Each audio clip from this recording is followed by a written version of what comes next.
Entonces, en esta segunda parte de este video que veníamos hablando de los sacrificios y de los tipos, ¿verdad? La tipología que nos enseña cada forma como Dios opera, siguiendo la plataforma de la enseñanza, que son estrategias de Dios. Recuerda que, para que no se nos olvide, ¿verdad?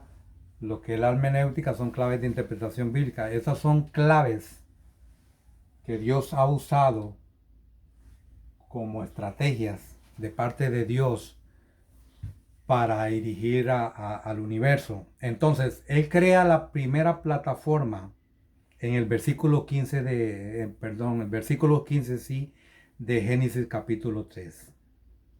En esa plataforma de una vez está profetizando que a través de una mujer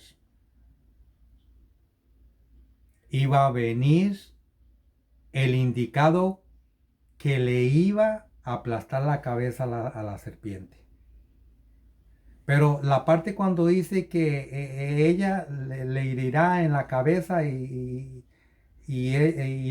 la otra te dice que ella, la serpiente, te iba a herir en el calcañar, eso está indicando simplemente el daño que ha hecho Satanás desde el principio, pero el daño es bajo, el daño es en el calcañar es la parte de abajo de los tobillos de los pies. Ese es el daño que él causó y no podemos comparar con el daño de que la serpiente estaba profetizando, o sea, indicando en tipología, la tipología del mismo Satanás que iba a ser aplastado en la cabeza. Esa profecía viene y se cumple en la persona de Cristo.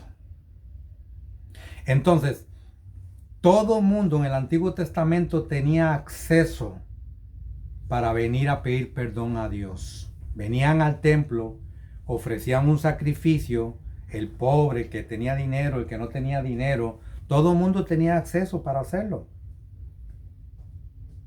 Pero en el momento que viene Cristo y se cumple el verdadero sacrificio, porque así lo dice la Biblia, que Cristo es el final de toda la ley.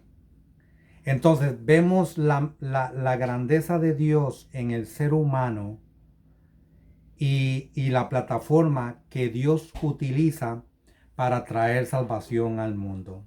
Entonces todos los que morían en el Antiguo Testamento, óigalo bien, todos los que morían en el Antiguo Testamento, ellos creían en la enseñanza y en el Pentateuco, o como le llama, ¿verdad?, el pueblo de Israel, ¿verdad?, la Torá, que son los mismos 5 primeros libros de la Biblia. Ellos creían en lo que Moisés, y creemos en lo que Moisés escribió en los primeros 5 libros. Y creemos en esa plataforma que el mismo Dios puso para darle oportunidad al ser humano y al mundo entero.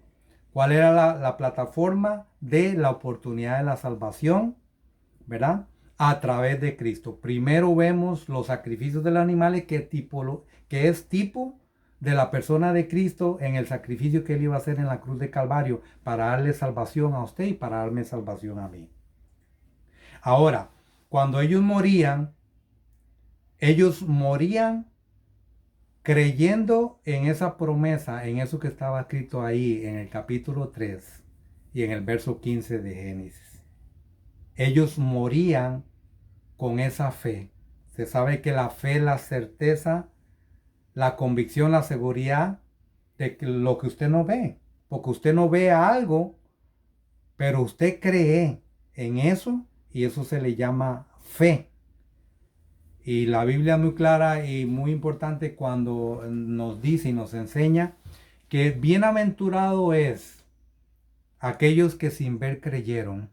Entonces los del Antiguo Testamento sin ver creyeron en que esa tipología de ese animal se iba a cumplir en la persona de Cristo. Entonces ellos morían creyendo en que iba a venir alguien a rescatar su vida y la vida mía en la cruz del Calvario. Eso era la acción de la fe. Pero yo quiero que usted entienda algo en este día. Los del Antiguo Testamento estaban con una fe en ese acontecimiento y en eso que iba a suceder. Ok, hace 2000 años Cristo vino. Y si nosotros vamos al capítulo de Daniel, el capítulo 12 y el verso 4, Daniel estaba profetizando en el capítulo 2 y verso 4, 600 años de que Cristo viniera. Estaba profetizando en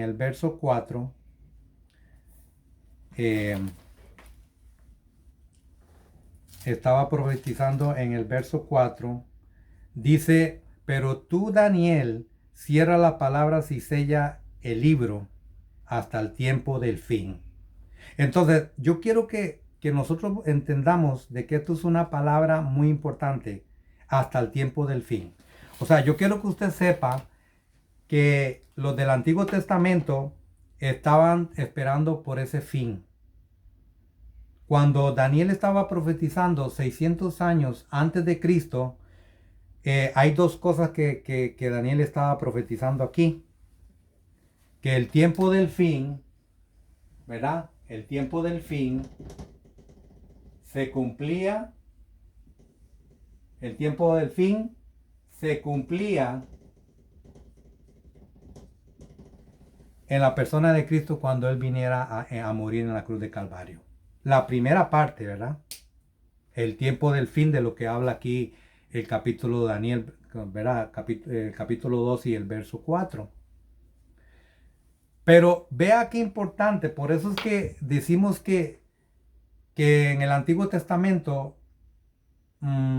había como una pequeña nube, eh,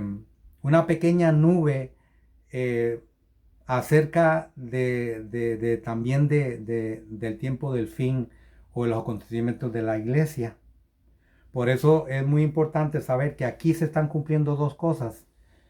El tiempo del fin en la persona de Cristo. ¿Y por qué digo que es el tiempo del fin? Pues bueno, Isaías 53 también estaba profetizando en el capítulo 53, 700 años antes todavía, 100 años antes que Daniel, estaba profetizando la persona de Cristo, la crucifixión, su muerte, todo lo estaba él profetizando en el capítulo 53 de Isaías. Entonces, son profecías que se cumplieron en la persona de Cristo porque no podemos ser egoístas. Los del Antiguo Testamento morían y ellos tenían una esperanza en esa profecía por medio del animal, por medio de los sacrificios. Ellos estaban esperanzados en ese sacrificio en la cruz. Ahora, viene la cruz y viene el tiempo de la gracia. Y ahora, ¿cómo sabemos nosotros que ese tiempo de la gracia está a su culminación? Porque ahí después de que dice el tiempo del fin, dice, muchos correrán de aquí para allá y la ciencia se aumentará. Entonces, aquí en esta otra parte de este versículo, nos está explicando la Biblia ya el tiempo que estamos viviendo ahora, 2000 años después de que Cristo murió en la cruz de Calvario. Entonces, en el Antiguo Testamento, para los que morían, el tiempo del fin de la cautividad, porque realmente eso es otra parte que tiene mucho tema, pero realmente había un desnivel ahí con el primer pecado de Adán. Había una caída que se necesitaba el proceso para ir menguando, para ir quitando y para ir restaurando al ser humano para la oportunidad de la salvación. ¿Por qué? Porque después de que Cristo muere en la cruz de Calvario, dice que su cuerpo estaba ahí en la tumba, pero su espíritu dice que descendió al infierno. ¿Por qué descendió al infierno? Porque los que morían en el Antiguo Testamento iban a un lugar que se llama Hades en el griego, ¿verdad? Y en el hebreo se llama Seol.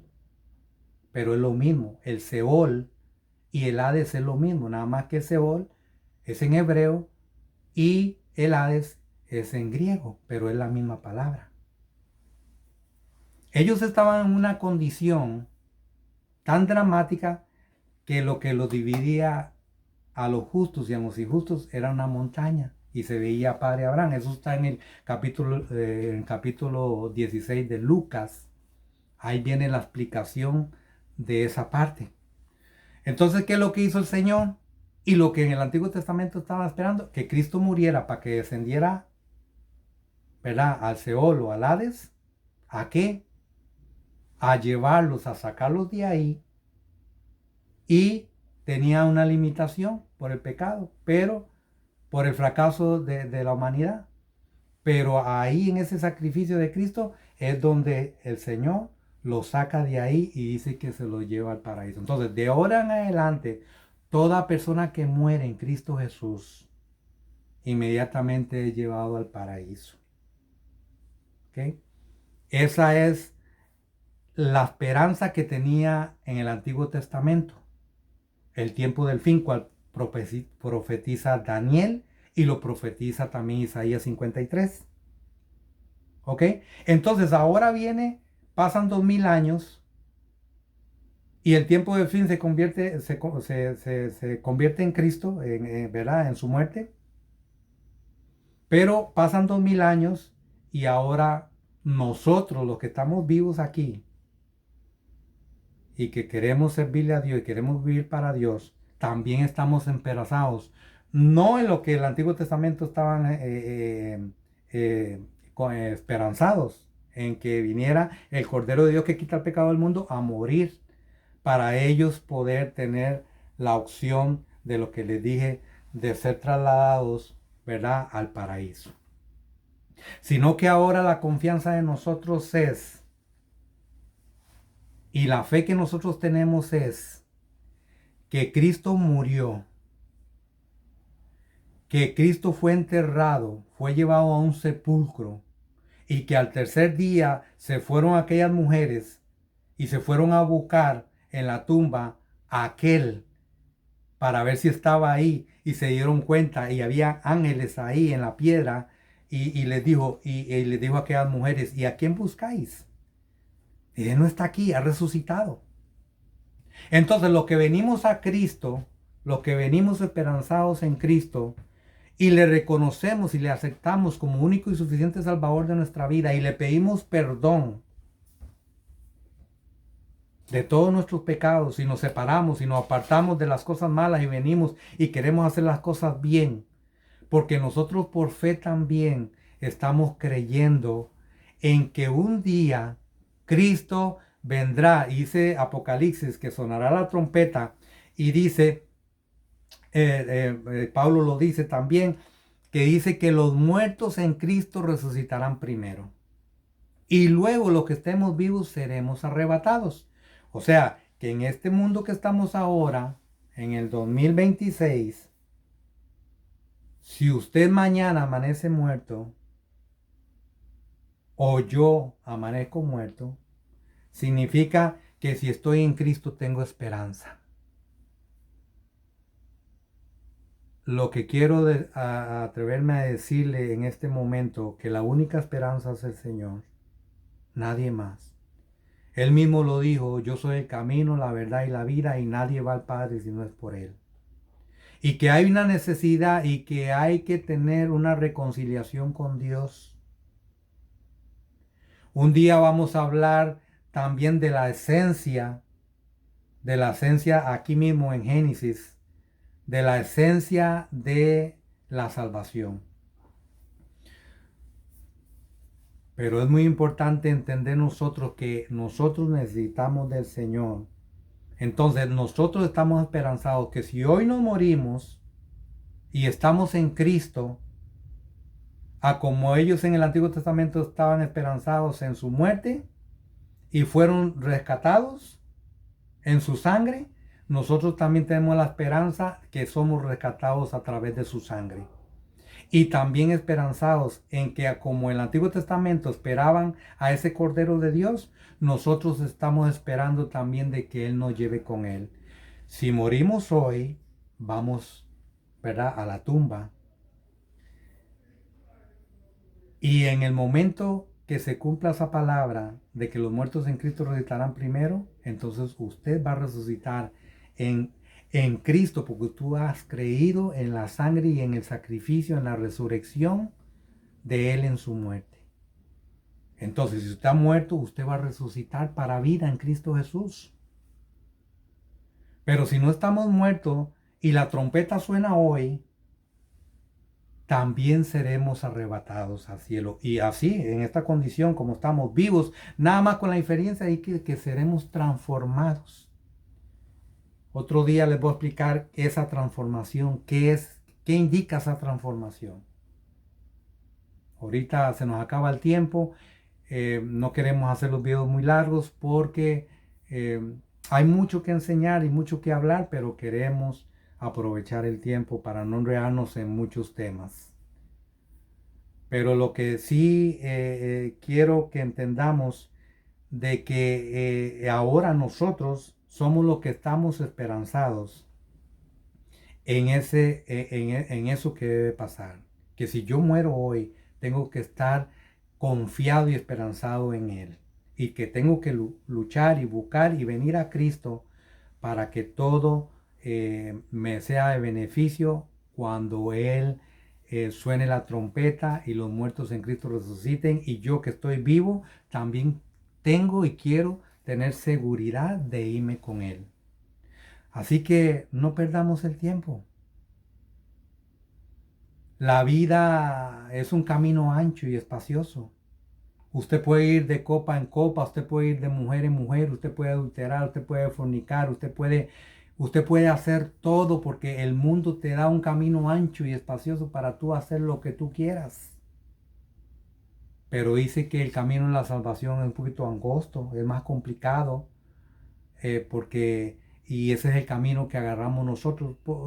Complicado en el asunto que nosotros no hacemos, no vivimos conforme a la vida del mundo, sino que nos separamos del mundo. ¿Por qué? Porque la santidad no se puede comparar con nada de este mundo, sino que la santidad es una separación. Y entonces al nosotros separarnos, entonces nosotros estamos caminando por ese camino estrecho.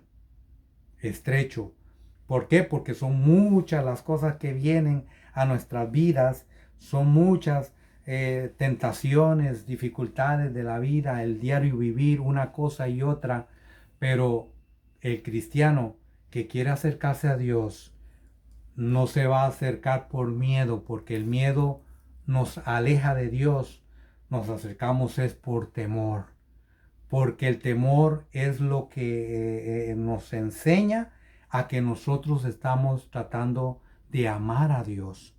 Esto no es obligado. La persona y el ser humano no puede buscar a Dios de una forma obligada, no. Esto tiene que ser espontáneo, esto tiene que nacer de ti. Y si tú no lo sientes, tú deberías pedirle a Dios y decirle a Dios, Dios, yo te necesito. Por favor, ayúdame. Yo quiero amarte, yo quiero buscarte, yo quiero tener mi salvación. Entonces yo le invito a usted en este momento que si usted ha escuchado este video y lo puedes escuchar y llega a esta parte, tú lo único que tienes que hacer es repetir estas palabras nada más solamente. Solamente dígale al Señor, Señor, perdóname, perdona mis pecados, te reconozco. Sé que tú eres el único Salvador, no hay otro mediador. Sé que tú perdonaste mis pecados en la cruz de Calvario, que yo no fui, tú no hiciste nada, el que todo lo hizo fui yo, el que fallo yo soy, el que peco soy yo. Perdona mis pecados, límpiame con tu sangre. Creo en tu muerte, creo en esa sangre que derramaste en la cruz de Calvario, creo en que tú resucitaste, creo que estás a la diestra de Dios Padre. Y creo por fe, aunque no lo vi, pero yo lo creo por fe. Y cuando tú hablas de esta manera, tú estás usando la misma forma del ladrón en la cruz. El ladrón había hecho todo tipo de fechorías, había robado, había adulterado, había fornicado, había hecho de todo. Porque nosotros cuando estamos sin Cristo, bueno, aunque estemos con Cristo, fallamos muchas veces, pero cuando nosotros estamos sin Cristo, nosotros hemos hecho de todo en la vida. Pero ese ladrón en la cruz de Calvario, mientras uno negaba a Cristo, el otro lo aceptaba. ¿Y cómo lo aceptó? Diciendo, no, tú no temes a tu propio Dios, que está ahí a tu lado. Él no ha hecho nada, nosotros somos lo que hemos hecho. Ahí inmediatamente ese ladrón reconoció que él era el Cristo, mientras el otro no. Entonces el Señor le dio una promesa, que esta es la misma promesa que yo le quiero hablar a usted. Lo mismo que el Señor, lo que este ladrón le dijo al Señor: Señor, acuérdate de mí cuando estés en el paraíso. ¿Y sabe qué le dijo el Señor? De cierto te digo que hoy mismo estarás conmigo en el paraíso. ¿Y por qué él tuvo el poder y la autoridad de decirle que hoy mismo estaba en el paraíso? Simplemente por la única razón de que en el momento que él iba a ser enterrado, su espíritu iba a liberar a los que estaban en el Hades, en el medio de la tierra, allá abajo. Y tenía todo el poder para en ese momento ya ese ladrón tuviera disponibilidad de inmediatamente en su muerte ir al paraíso, donde los demás que fueron trasladados al paraíso, ahí también se iba a encontrar él. Si tú quieres encontrarte hoy con él, venga a Cristo, acéptele.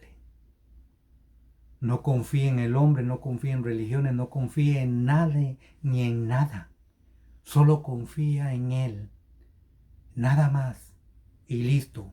Eso será lo que necesitamos para recibir la salvación. Y la salvación es el mayor tesoro y es lo mejor que podamos nosotros tener en la vida. Así que si tú has repetido esta oración y si tú entiendes la forma en que yo te dije cómo lo hicieras, y si este video llega a tus manos y lo puedes hacer, hazlo. Confiesa con tus labios que Jesús es el Señor. Y le aseguro que si tú lo haces de corazón, ¿verdad? Porque Dios sabe si lo hacemos de corazón o no, pero si tú lo haces de corazón y tú quieres ser salvo, tú lo vas a recibir. Así es fácil, tú vas a recibir la salvación. Solamente tienes que confesar a Cristo como único y suficiente Salvador y Él lo hará. Así que en tu intimidad, repite esas palabras, hazlo y acerquémonos a Dios y que Dios nos ayude a todos, porque todos necesitamos de nuestro Señor Jesucristo y de su salvación. Dios me los bendiga a todos y espero que esta pequeña enseñanza les haya servido de mucho, ¿verdad? Y puedan atraerla a su vida y hacerla bien importante para ustedes. Dios me los bendiga y en la próxima charla vamos a estar compartiendo más cosas importantes. Dios me los bendiga y muchas bendiciones.